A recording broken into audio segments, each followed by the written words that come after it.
అన్నవర మహాపుణ్యక్షేత్రంలో శరన్నవరాత్రి మహోత్సవముల సందర్భంగా కలశ స్థాపన చేయడం జరిగింది.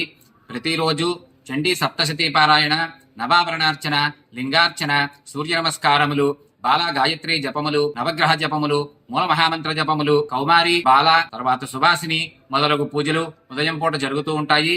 సాయంత్రం 4 గంటలకు లక్ష కుంకుమార్చన, నీరాజన మంత్ర పుష్పములు, ప్రసాద వితరణ జరుగుతూ ఉంటాయి. లక్ష కుంకుమార్చనతో పాటు ఇవన్నీ కూడా కార్యక్రమాలు జరుగుతాయి. ప్రతిరోజు కూడా ఇదే విధంగా 9 రోజులు కూడా జరుగుతాయి.